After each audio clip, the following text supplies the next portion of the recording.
Good morning. John Newton has much to say to us this morning. In one of his letters, he writes about the characteristic of Christian spirituality. Now, you've heard the phrase maybe that someone can be so spiritually minded that they're no earthly good. Newton says actually that's not true at all. It's a false choice. In fact, the most earthly good one can be is when one is appropriately spiritually minded. He makes the case for Christian spirituality like this. He describes it by saying, for someone like this, someone who is mature, the world can never be his prevailing choice. Now, it doesn't mean that the things of the world are evil in themselves. God created them good, the Christian believes. But when those things become our prevailing choice, when they become the thing to which we turn when we need a sense of happiness, a sense of satisfaction, a sense of safety and security, then they become idols and they replace the true and the living God who can only ultimately provide those things to us. Newton cites 1 John 2:15, which says, do not love the world or the things of the world.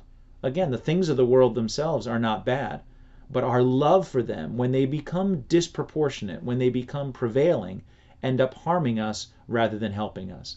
When we turn to YouTube or Netflix as the source of our comfort and satisfaction and safety, when we look more to the Tiger King than we do to the King of Kings, then we come into a state where we're in danger because we're looking in the wrong place for our hope. Now, Newton acknowledges that it can be hard, even for the spiritually mature person, to stay in this place, because he says, even the mature person is renewed but in part and still prone to an undue attachment to worldly things. And he says that this undue attachment actually arises even more during periods of stress. Listen to what he says. He says that this temptation comes especially upon some sudden and unexpected turn in life, which brings us into a situation where we have not been accustomed. Right? Do you hear that?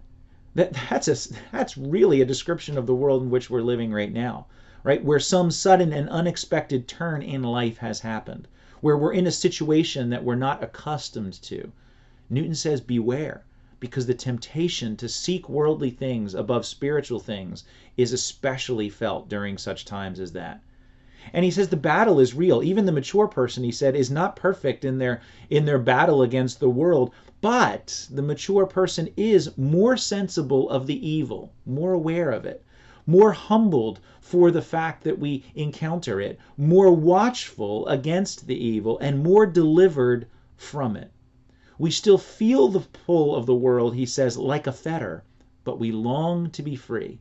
We still feel the things of the world grasping and grabbing for our attention like a chain wrapping around us, but we don't enjoy the chain. We want to be free. And then Newton says when this battle continues and when this battle is progressively won, the Christian who is spiritually mature actually finds the greater victory and the greater ability to be an earthly good. He describes it like this. The person who is spiritually mature, therefore, is not afraid of evil tidings. It doesn't mean that evil tidings aren't real. It doesn't mean that evil tidings aren't evil. But they no longer inspire the same kind of fear.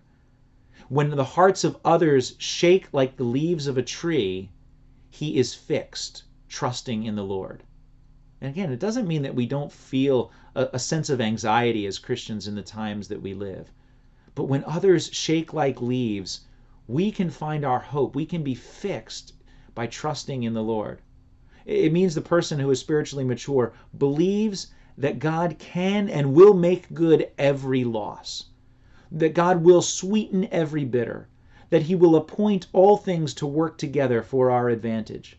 The spiritually mature, Newton says, sees that the time is short, lives upon the foretastes of glory, and therefore accounts not his life or any inferior concernment dear, so that he may finish his course with joy. Friend, see that the time is short.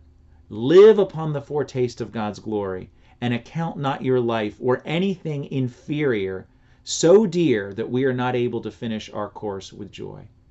Go to the Lord, as Psalm 85 says, and let us hear what God the Lord will speak, for he will speak peace to his people and to his saints. That's where our ultimate hope is found. Our trust in the Lord. Seek it today, and have a great day.